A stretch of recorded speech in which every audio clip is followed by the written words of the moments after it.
When I was in high school, I always wanted to do something on my own. Start a business, work for myself. First time I've ever picked up the book Rich Dad Poor Dad. That was the first time I ever learned about the concept of passive income. One of the mistakes that a lot of people make is that for passive income, they skip the fact that in order to build a passive income, you need to fuel it with active income. Like you said, you can't just rely on one stream of income. In the beginning, you might want to focus on working your job or a business, whatever that is. You want to focusing most of your time and energy to one thing, but always look for other ways that you can create more income stream with what it is that you're already doing. All right, welcome to the Hybrid Real Estate Professional Podcast. I'm your host, Aaron Amin.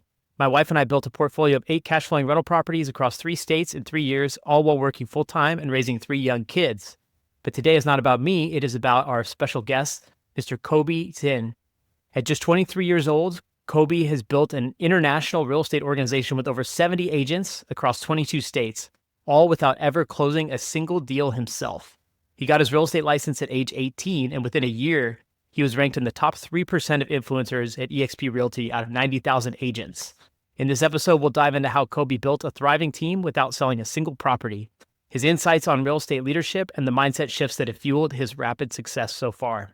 Kobe, welcome to the show. Awesome, man. That's quite an intro there. I'm really honored to be joining you here today and sharing anything that could be valuable and helpful information for your audience. So thanks so much for having me. Of course. And for a little bit of context too, Kobe and I met about a month ago now. And when we talk about rapid success and building trust and relationships, we formed a very quick friendship. And I just have admired how quickly you're able to connect with people and really see like ways where you can add value and learn about them. And then vice versa. It's been a lot of fun to learn about what you're working on. And we've even identified some overlap in what I'm doing and what you're doing. It's been great to get to know you so far, and I'm happy to share your story with my audience here. Why don't we, before we get to the present day, tell us a little bit about how you got into this, especially at such a young age?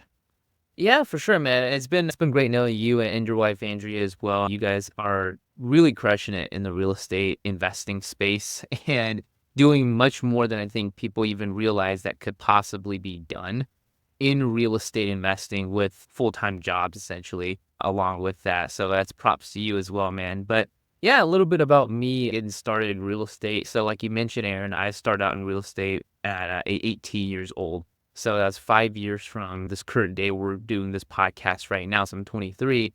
And I've already had, it's crazy to almost say out loud, 5 years of experience in real estate being only 23 years old. So I got started pretty much wanting to build passive income. That is the reason why I got into real estate, and a little bit of kind of background before that. So when I was in high school, I always wanted to do something on my own, right? I never wanted to work for somebody else. I always wanted to do something entrepreneurial, start a business, work for myself, be self-employed, right? Something along the lines of that. Didn't really know what that was. So try to sell a bunch of stuff on Amazon when I was in high school, actually. I was going down to like local libraries and buying books for 20 cents and reselling them for $3. And that's what I did starting, I think, almost my sophomore year. So that was quite a bit ago, but that's what I did. And I remember it was the summer after like graduation. So this was like July or so of 2019. That was the first time I've ever picked up the book Rich Dad Poor Dad. And that was actually the first time I ever learned about the concept of passive income. Before that, I didn't know. And that was really eye-opening for me because before I thought I wanted to be like a solopreneur, right? I wanted to work for myself and just set my own schedule. But then reading that book, it made me realize there was a better path, that you could be on the other side of that quadrant. For anybody who's read that book, you know what I'm talking about. But you could be a business owner and you could be an investor. You could create a business or a system where you can actually earn income every month without having to trade your time directly for that. And that is something that was really appealing to me. And I made it a dedication in my life at that point to work only for passive income. And at that time, every time I did some research when it comes to, how to build passive income, how to build financial freedom, everything just keep going back to real estate. Everything goes back to investing, being in the real estate industry. All the millionaires who's ever been created were always going to be in real estate. So I thought the easiest way for me to get started was to get my real estate license. And that was just the first step into kind of the world of real estate, because at the time I didn't know anything about real estate. I didn't know anybody else in my like network of people that I knew, which were at the time, other students, right? Other kids that were going to college or just graduated from high school. So I didn't know anybody in real estate. I didn't know where to start. There was a lot of great information online. I was on Bigger Pockets all the time, but there really wasn't any like action step that I could be taking at the age and point in life that I was, other than getting my license. So that was what I thought was going to be the easiest way for me to go out there, do something. And then at the time, my thought process was, why don't I get my license and find a real estate team or real estate brokerage that had other real estate agents or brokers, maybe the team leader themselves, were also an investor. So that way I could learn from them and learn how to actually build a rental portfolio and a passive income generating business in the real estate industry. And that's exactly what I did. And long story short, I got my license at the end of, I think, November of 2019. And funny enough, I actually had a really hard time finding a brokerage who was doing both. There was a lot, in my mind, I thought there was going to be a lot of agents who were also investors and vice versa, investors who were agents. But in reality, that's not the case. Actually, there's very few agents who are also investors, and I couldn't actually find any information on that when I was doing my own research just on Google. So funny enough, I made a post on Bigger Pockets. If you guys go on my profile on Bigger Pockets, you can probably still see it. I think that's the first post that I ever made. But I was basically asking for a recommendation for a real estate brokerage that I could hang my license with that was also investor friendly and had resources that would teach me to be an investor and actually go out there and build a passive income generating business. And our mutual friend, Charlie Cameron, reached out to me and he introduced me to EXP and the current team that we're with right now. And I joined in January of 2020 and I just went along from there. And then obviously a couple months later, just based on you were introducing me, that took a little bit of a turn, but I'm sure we're going to dig into that and how that all happened as well. I love that. Thanks for sharing. So yeah, Rich Dad, Poor Dad's a common book that comes up in just about every interview I do. But the big takeaway from that, you don't even have to read the book to understand it, is the idea of what is truly an asset, what is a liability, and how is income perceived in different lenses, right? So most people are conditioned to think that a standard W-2 and a consistent paycheck from probably a larger company is the main way to make money and potentially the only way to make money, depending on how you grew up. But Robert Kiyosaki, the author, challenges that and says, hey, there are other ways to make money where your money will work for you and produce more money without you having to constantly put additional time and energy into it. And that's a pretty powerful concept for most people. But what's interesting when you were describing that is you talked about the obsession of this concept of passive income. But I think one of the mistakes I see a lot of people make is that they try and go straight for passive income and they skip the fact that typically in order to build a passive income stream, you need to fuel it with active income, whether that's from your salary or whether that's from a business like yours, where it's based on like commissions and transactions. Like you have to have some sort of input in order to build enough to create passive income. So I just want to share that concept because that was ringing in my head when you were telling your story. And that plays in probably to the rest of this conversation too, about how people can build careers both as agents and investors to fuel both of those buckets. But the second thing I want to mention is just how you put yourself out there, right? Like Bigger Pockets post led to a conversation, which led to exponential growth along this track. And one of the things I talk about on this show a lot is content. And whether it's when people hear content, they think about Twitter and Instagram and putting out silly videos, and nothing against that. I do videos too, but it's really more about being clear and willing to express what it is that you're trying to do and doing that in a place where you might find an audience who is interested in that, right? So in your case, you chose Bigger Pockets, which is one of the more popular forum sites, especially back in 2019, and you got a willing audience, and that ended up making a huge difference in your life. So those are just a couple of things that popped out to me. But let's talk about the first couple years. So 2019, you were 18 years old, if my math is right, and you found someone who was willing to show you the ropes and give you a blueprint of what it might look like. How did that next couple years unfold, and what were the things that you had to do to make your name?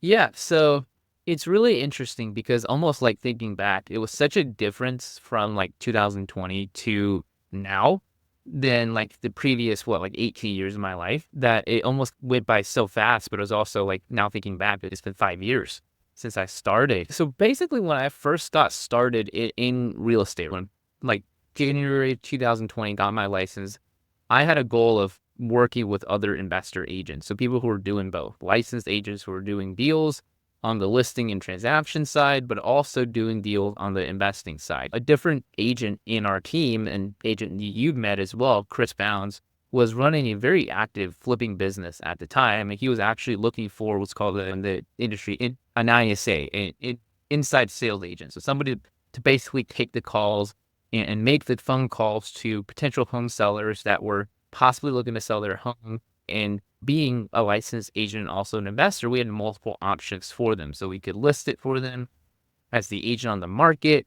We could go out there and purchase it as an investor, turn into a flip, or also turn it into a rental property as well. And then there's a couple different other options out there, potentially like wholesaling, work with other investors. So it's my job to go out there at the time to take that position and call homeowners essentially. So these were homeowners that we got from a list. I believe at the time it was expired listings, and then also a list from, I think it was a lender who had basically refi leads, people who were looking to refinance their homes. And we were calling to see if they had any intent on selling their property as well. So I did that for about 3 months, basically making dials every day. I think it was every day, every other day, out of a small office here in Houston, Texas.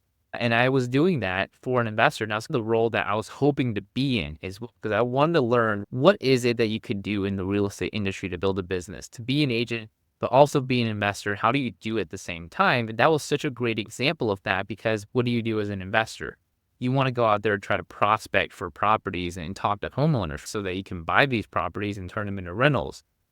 What do you do as an agent? Pretty much the same thing. You go out there and talk to homeowners so you can turn them into listings. So if you want to do both, why not just combine the two, talk to homeowners and present them with the option to either list their home or to sell it directly to you so that you can turn it into a rental property yourself. So I thought that was a really great way to do business, and that could, that could touch on both sides, right? The active income side, also the passive income side. So I did that for about 3 months. And then, as we all know, COVID happened. So I shut everything down about March, middle of March, right? So somebody mentioned the date the specific date the other day. I remember it was the middle of March, and I couldn't do that anymore. So I had my real estate license, shut the office down pretty much overnight. It wasn't a big deal, but we just weren't able to go out there. We weren't sure what was going to happen at that point. So what I did was I took a second look at what's called the EXP revenue sharing model, which is a very unique team building model based on the traditional network marketing model that I'm sure people are familiar with. And that was something that I never really thought of too deeply when I first joined the company. It's just something that was there. It's cool. But I never thought it was something that I could personally go out there and do. But as I took a deeper look at the model, it made a lot of sense for me, because as somebody who was 18 at the time, it's really difficult for me with no income to show to actually go out there and get any type of loan or refinance a car money loan into any type of traditional loan. So for me to go out there and to do real estate investing from that point in my life, it was going to be really difficult. Definitely possible. I know there's 18-year-olds and even younger at this point in time who are, doing a lot of real estate deals. But for me, I just thought there was going to be an easier path for me to build a business that could also generate me a passive income stream, a residual income stream that then I can use to reinvest as leverage back into real estate assets. So basically, long story short, at the time, I started looking into attracting agents to the company. So every time I attract an agent to the company that join with me as their sponsor, when they close a transaction, EXP actually takes part of their commission split, their agent commission split, out of the company side. So the agent keeps their full commission. The company actually shares a little bit of that back to me. And then I actually get a piece of every deal that for an agent that I introduced to the company that are closing. So basically, in the first year, I went out there, talked to other agents. I attracted 6 agents. My first year, at the end of 2020, I had 6 agents on my team. That second year, we really exponentially grew a little bit. And by the end of 2021, I was, I believe, at 28 or so agents, close to 30 agents. And then from that point forward, just continually growing, currently now sitting about 70 agents across 22 different states. So that's what I had to pivot to my first couple of years. And I really learned a lot there, because I learned that going out there and investing, it's going to be very difficult, but still possible. But there's going to be other options out there for you to be able to leverage your skill sets in order to build a business, continue learning and building your skills and your mindset while creating wealth and a residual income stream using this opportunity as well. What you just said at the last part there is the entire premise of this show, The Hybrid Real Estate Professional. It's taking skills, knowledge, and income from some sort of skill or career path or whatever it is that you choose to focus on to make money, and then using it to deploy it into real estate, or in your case, a business opportunity that can generate passive income. Everyone aims for passive income, but the point I was trying to make earlier is some people try and cut the line, and usually you need at least a steady job or a skill that can make you money in order to feed into that. So I love the way you described that. So a couple questions come up. First of all, it's incredible, right? That you started with you six, I forget the number you said, but you started with a handful of agents in your first year, and then it grew out to 20 plus, and then now you're across 20 plus states. So there's a bit of a flywheel effect, right? As you build out your team, and you serve them and you teach them how to add value and attract their own clients and then potentially grow their own teams, that becomes this network effect. But at the beginning, when you're 18, 19, 20 years old, what is it that when you approach somebody about this opportunity of becoming an agent on your team, like how do you get them sold on the idea of you being their sponsor? That's such a great question, man. I get that all the time. It's crazy to think back that anybody would take me seriously right at 18 years old. But I think it comes back to my personal confidence. Because when I realized that I had more value to add to other agents and other people out there, it increased my confidence, and actually it increased the ability for me to convert more people to actually join with me as their sponsor as well. So in the beginning, that was actually a big struggle, right? Because I always thought that I needed to at least close one transaction as an agent to even have the credibility to go out there to attract other agents. But as I just started talking to other agents, it was really funny because I was using the same strategy that my sponsor, Charlie, reached out to me. And I was looking for other people who were getting their license. So literally in the process of getting licensed or already licensed, that was looking for a brokerage, that were also investor minded, that was literally asking the same or similar questions that I was asking on Bigger Pockets. And I was reaching out directly to them because they're at a crossroads in their life as well.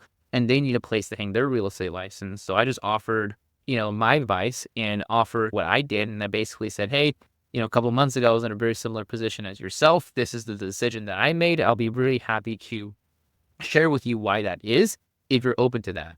And interestingly enough, people said yes. I thought everybody was going to turn me down, but they said, yeah, sure. I'd love to know a little bit more about why you made the decision that you made and what value that you've experienced in this past couple of months as well. So I just started naturally attracting agents my first couple of months into the company, and I hadn't done transaction yet. So I thought, maybe I could just do this, right? And actually go out there and attract agents. So I went out there. I looked for people that I could add value to, people who were in a similar position that I was in a couple months ago.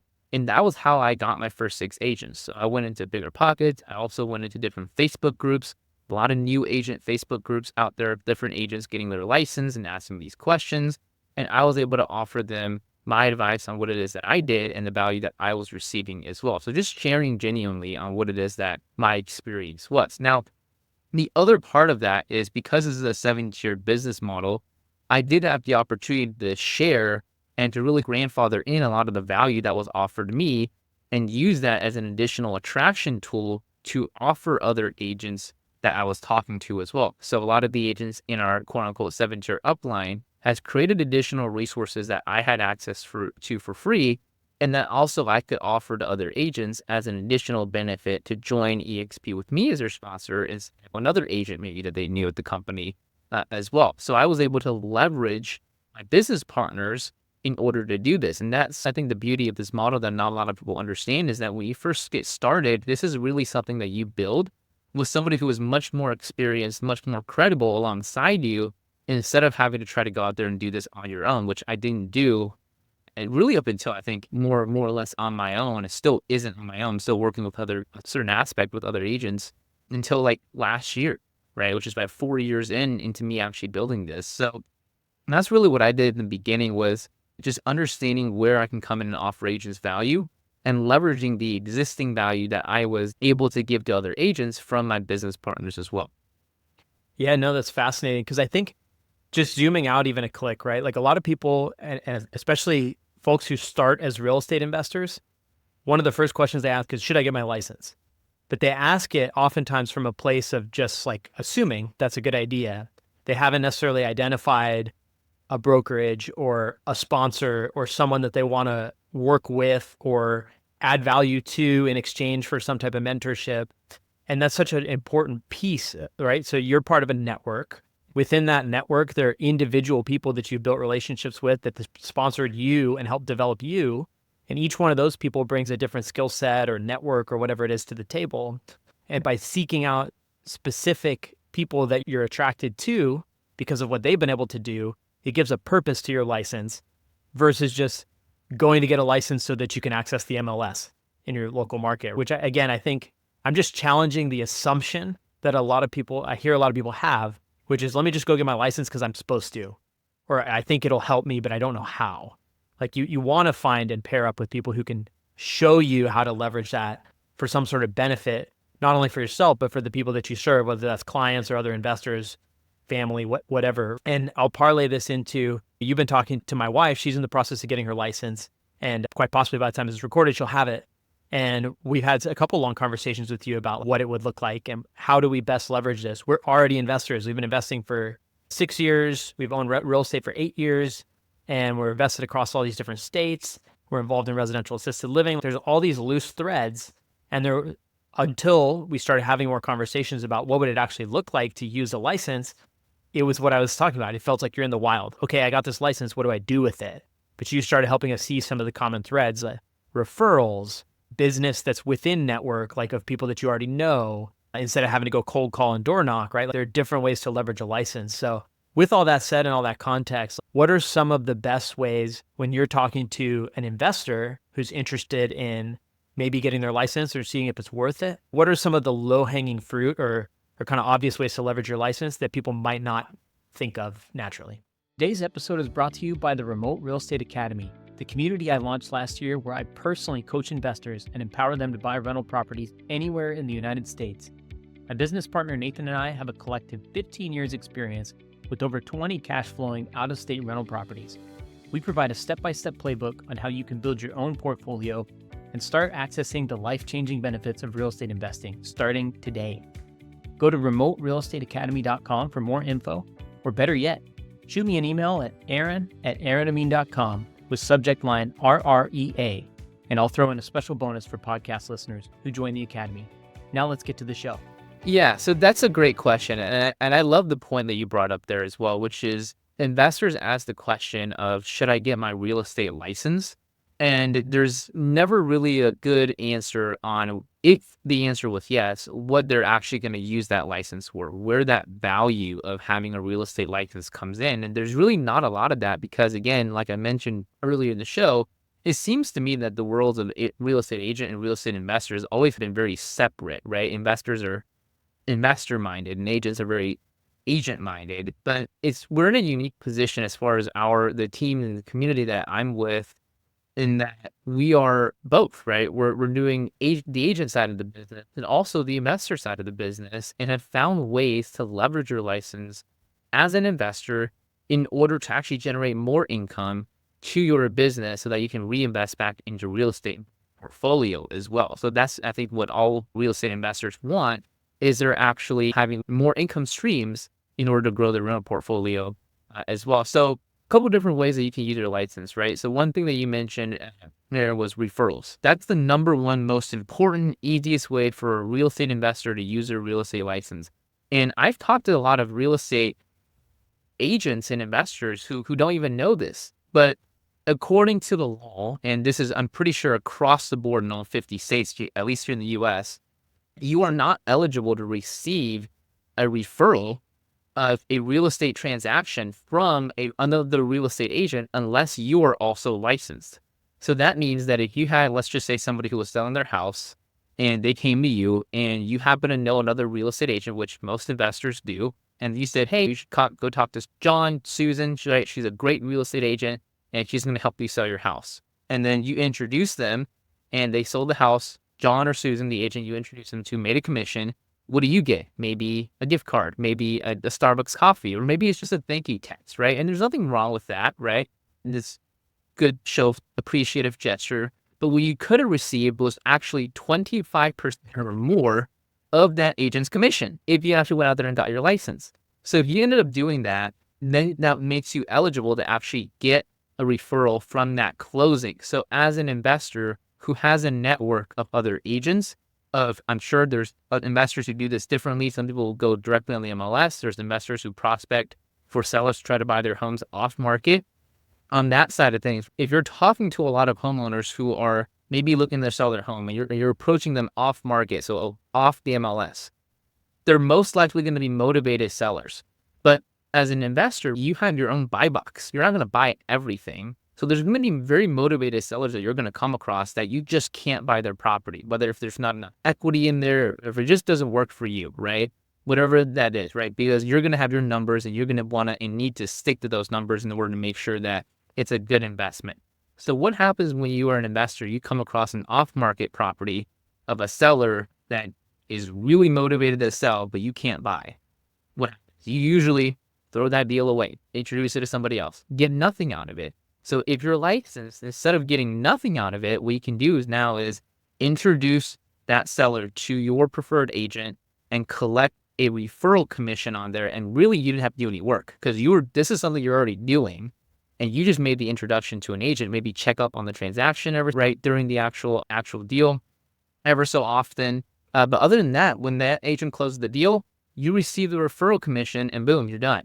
It's over. So there's a lot of people out there who are licensed, but they've never done a single transaction.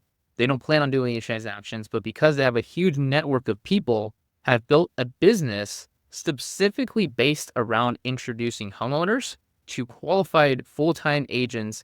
And their entire business model is just based on referrals. And they can do this anywhere. So you can make a referral from a transaction.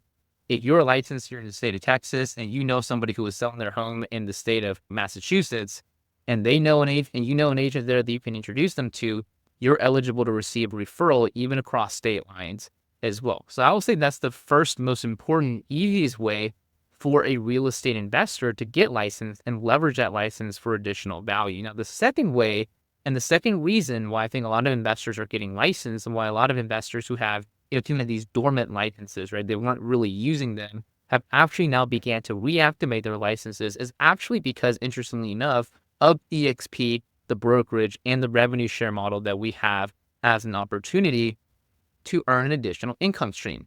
So we work with a lot of investors who actually were either not licensed before or just had an inactive license that ended up becoming more active as an agent, but not necessarily selling deals or even doing a lot of referrals, but they were reactivated as far as being more active in the real estate agent space just because they ended up seeing the opportunity here at EXP, decided to hang their license here with us, and actually go out there and attract other agents to the company, being their sponsors, because every time you attract an agent to join EXP, again, like I mentioned earlier, when they close a transaction, you get paid. What does that sound a lot like? Buying a rental property and collecting rent every month. Except in this case, EXP is actually a 7-tier revenue share model. So not counting the fact that when you go out there and buy a rental property, there's debt on your rental property, there's management, there's going to be liability on your head. When you attract an agent to EXP, again, remember, you are not the broker. The company is the broker. You are just the agent responsible for introducing the brokerage. So you don't have any debt. You're not risking any of your own money. And you don't have any liability. And on top of all of that, when you attract an agent to EXP, they actually have the opportunity to go out there and attract other agents as well. And when they do that, now what happens is that agent goes on what's called your second tier of compensation. And when they close a transaction, now both of you are going to get paid. And when was the last time you actually saw that if you own rental properties, that you had a rental property that ended up growing arms and legs, going down the street and buying another rental property after a portfolio? That has not happened to me yet, unfortunately. Yeah, that's the majority of investors we talk to have said that, right? 100%. But that's a silly joke that I compare it to. But thinking of the revenue share model on that perspective is basically a way for an investor to actually generate an additional passive income stream, right?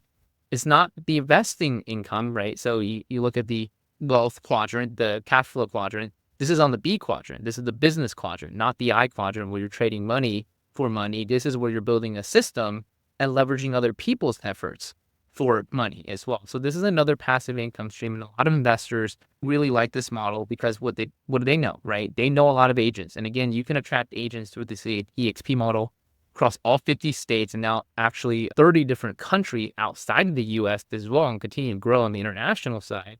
So it's a way for you to actually go out there and build a real estate brokerage without any of the liability, the geographic limitations that a broker has, right? When they can only attract agents in their state, or the supervision responsibilities, or the overhead that it takes to actually run a real estate brokerage. So it's a really game-changing models, and a lot of investors have come over and have either recreated or replaced their entire rental portfolio income that they're receiving strictly from the revenue share model, and they're doing that without any taking on any debt and really just trading their time and effort for that as well.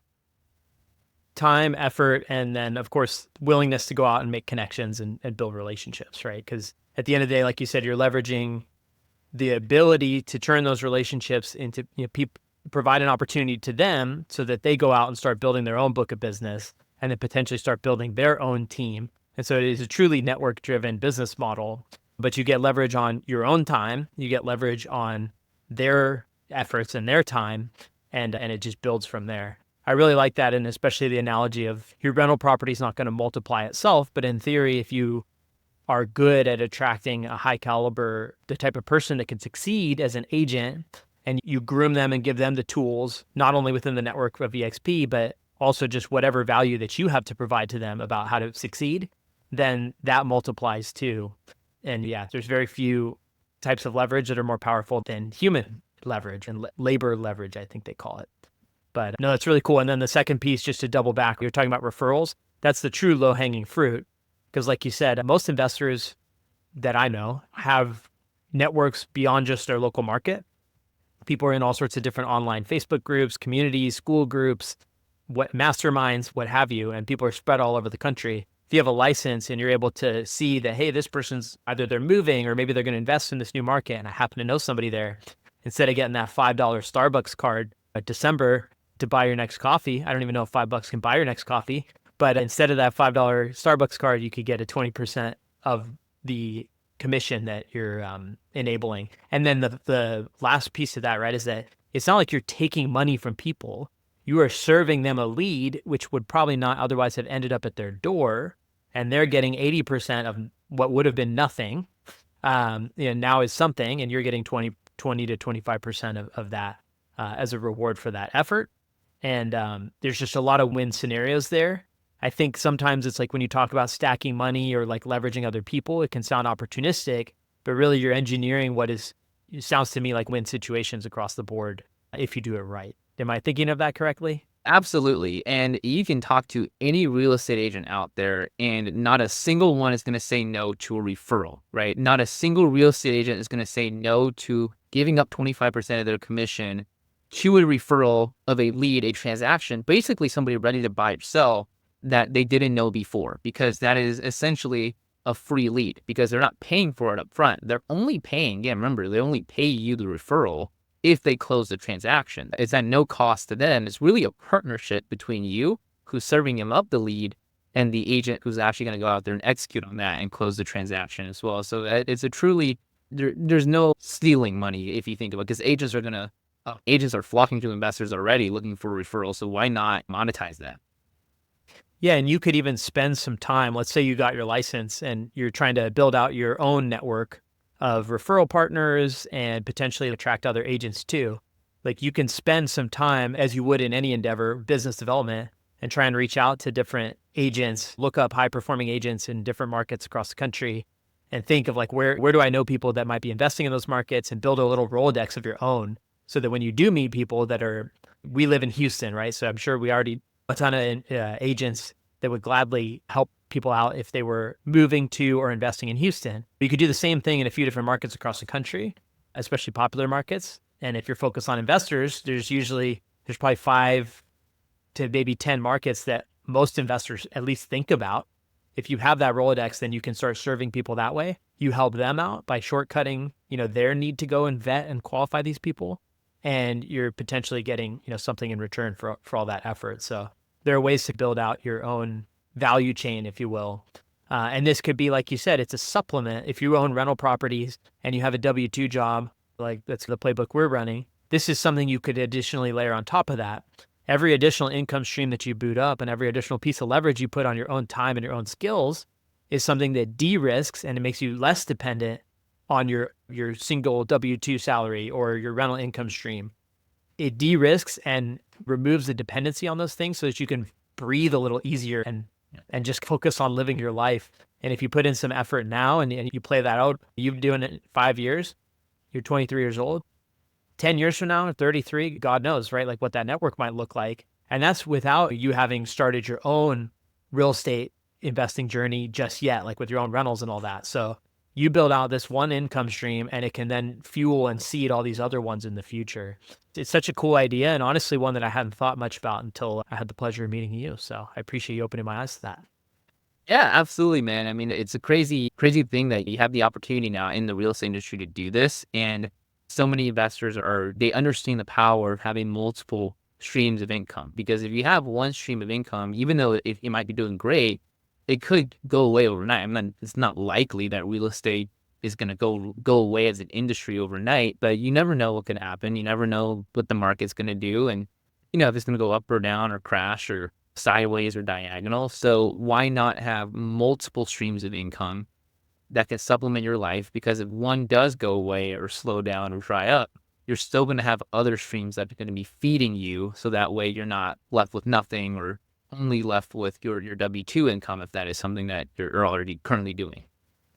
Yeah, I think I'm a proponent of having a W-2 job and having a stable, like something that you invest your time and energy into building skills that you get paid for, and ideally somewhere where you can grow your earnings. Like I'm a proponent of that idea in general. And I think for most people, that serves a valuable place in your financial life as you're building your foundations. And even if you think you might want to leave your job at some point, most people don't need to leave their jobs by age 25 or 30 or 35. Your job can serve a valuable place in your life. But I do believe that if you over-index and your entire job is completely 100% dependent on a single stream of income, even if you're really good at your job and you're really valuable at your company, I think we've learned all too, often recently how even the most valued employees of companies are not always preserved when times get tough and difficult decisions have to be made. Like I said, I believe in building a career and contributing to the places that you work and trying to grow. But that over indexing on one single income stream is just not something that I'm willing to do. And our family has made a conscious choice that we're going to diversify not only into different types of investments, but particularly income streams, because we know that's what's going to allow us to sleep well at night and ideally achieve our goals of retiring or at least having the flexibility to live a little more freely in our 40s and 50s instead of having to wait until 67 or 70. Exactly. And even if you are like a solopreneur or you run your own business of some sort, there's a lot of, I think, like influencers out there these days who make their money. Maybe they don't have a job, right? But they make their money from creating content or whatever. It's still not stable, right? You might think, well, I work for myself. This is never going to go away. That's just not the case. There's so many people who have experienced it at various levels where even if you're working for yourself, maybe you're running your own business or, a good example of this could be a scare a lot of people got when TikTok shut down for, I think it was like 24 hours or 12 hours, right? A lot of people's entire income stream was dependent on TikTok being a thing. And it could literally shut down overnight, right? And you can't just rely on one stream of income. In the beginning, you might want to focus on working on, like you said, right? Whether if that's your job or a business, whatever that is, you want to work on developing your skill sets and focusing most of your time and energy to one thing, but always diversify. Look for other ways that you can create more income streams that are synergistic with what it is that you are already doing. 100%. And I think what's interesting, so I want to know your personal journey of where you see yourself going from here, because what happens is you've done an amazing job creating this lane for yourself where you're already finding success, and not just linear success, right? Some of it's been even exponential, like your team, the network effect of you growing your team has continued to accelerate. So there's one school of thought that would say, focus on what's working and just keep doubling down and building. But you already mentioned you're interested in real estate and having, I'm assuming, correct me if I'm wrong, that you want to have your own portfolio of some size at some point. Like at what point do you pivot or start introducing that into your plan? Or are you really like singularly indexed on this for the next while? What's your plan? Yeah, so that's a great question as well, and I really resonate with a lot with kind of what you guys teach as well. We had a podcast where I interviewed you not too long ago as well, and you had this great concept of being able to build a rental portfolio working like 20 minutes a day, and that is where I foresee myself going in the future as well. Is with my active time and energy, I'm going to be focused on the thing that I know and that I'm an expert at building, which is the revenue share model and continuing to grow and support the organization of agents that I'm building.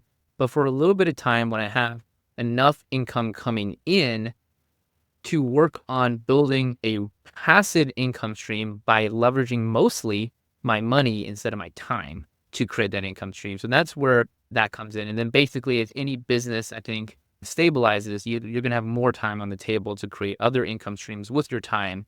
And by that time, I'm foreseeing, like you said, 5, 10, maybe 15 years online. That's where I'm foreseeing myself maybe spending time building other aspects of the business as well. And that's the other part of kind of the great thing about this business model is that you become it really ingrained in the industry of real estate agents. And there's a lot of different ways to make money just within the industry as well, right? Like referrals. So if you're doing a little bit of both, you could do a referral here and there, and that could compound into an actual income stream that you can systematize and leverage as well. There's a lot of agents that I know who also have a coaching business, very similar to what you guys are doing on the side as well, where they're running a coaching or a mastermind course and be able to create an additional income stream that way as well, and even use it to compound it as a way to attract more agents into their group and so on and so forth and back and forth as well. So there's different things that you can do, but also what I'm thinking of for me personally is working with my time on the one business I'm familiar with and that I see a lot of opportunity with going forward, but using the money that I'm making from that and a little bit of my time, mostly leveraging my money into more passive investments that are going to make me income. So that way I'm not relying solely on one stream of income, is because as we all know, one stream of income can be very fragile. Yeah, 100%. This doubles back to what we were talking about at the top, which is that the end goal for most people is to have some type of passive income that can sustain or cover their living costs and then some so that they can spend their time however they want to spend it with whomever they want to spend it with. But you can't skip, unless you're born independently wealthy or you have some giant lump sum inheritance, you can't skip the step of figuring out how to make money in some capacity. And one of the things I like the most about the business you build for yourself, if you go get a standard W-2 job, I'm very generalizing here, blanket statement, but if you work 150 hours a week, you're not going to make 3x your salary. You might have a bonus structure or some type of like merit-based raise system at your company, but it's never going to be exponential, right? Even if you climb a corporate ladder as fast as you possibly can, whether it's in a startup or a major company, they're going to continue to give you gradual increases in your salary and your compensation, but it's never going to be as much upside as if you own your own thing. And in your case, like you don't own EXP, but you have your own book of business, you have your own team of agents. And when you invest in growing that, it does have this exponential effect, right? Because if you have of the people that you have on your team or the people that your teammates build onto their team, some of them are going to be more successful than others. But if you get a few rock stars under you, that can spiderweb and grow, and in a way that you cannot typically find growth in a standard W-2. Now, I'm going to just throw this out there just for fun, right? It's like you could do both. And I think that's where I imagine a lot of people that you get on your team don't necessarily like instantly leave their W-2. They might do this on the side and try and figure out ways to leverage things like referrals and some of the other stuff, or finding other agents like what you said, right? Like, this isn't something that you can only do if you quit your job. I'm assuming you could do it on the side as well, like what we're talking about, right?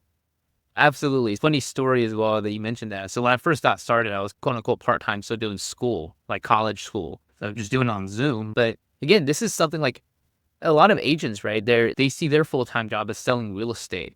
And no, we don't tell agents when they first come over, stop selling real estate, just go out there and do referrals or go out there and attract agents. That's not feasible because your income is gonna go away. Keep doing what you're doing for active income, trading your time directly for income, if that's something that you need in order to feed your life. And you can work on this on the side as well. This doesn't take as much time in actually physically going out there and selling real estate.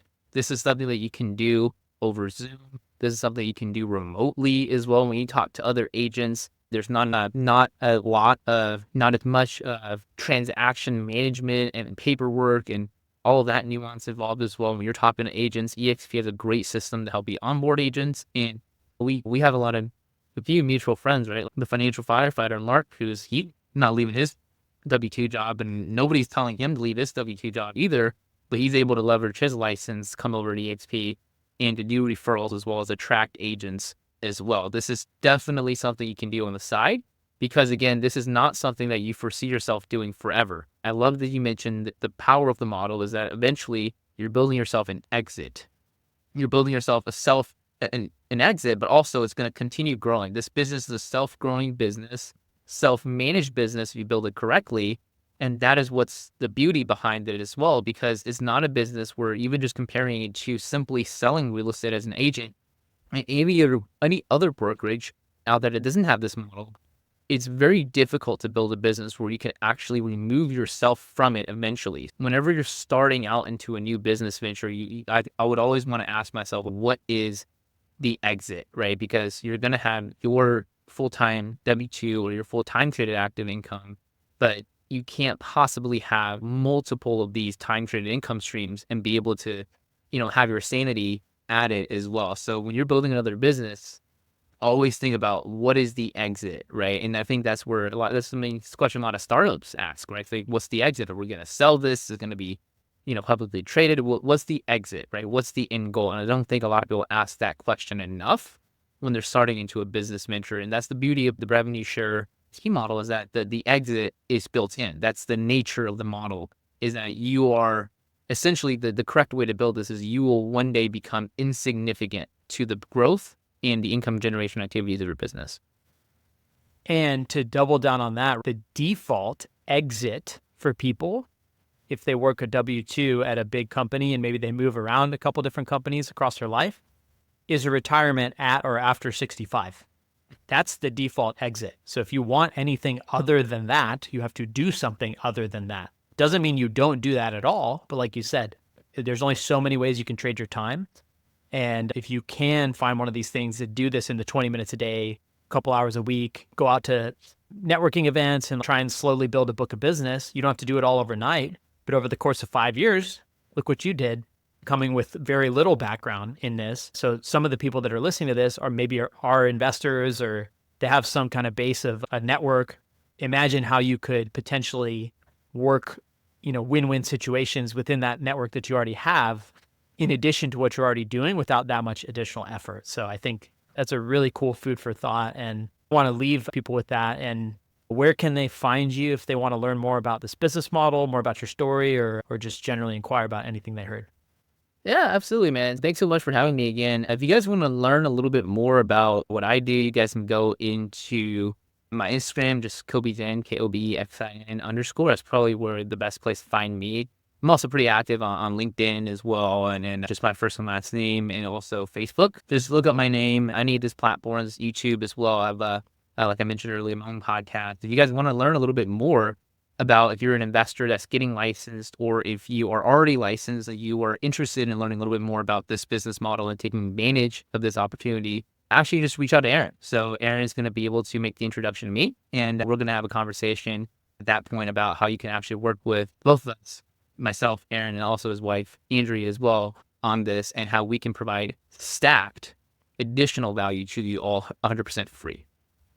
Stacked. You heard it here first.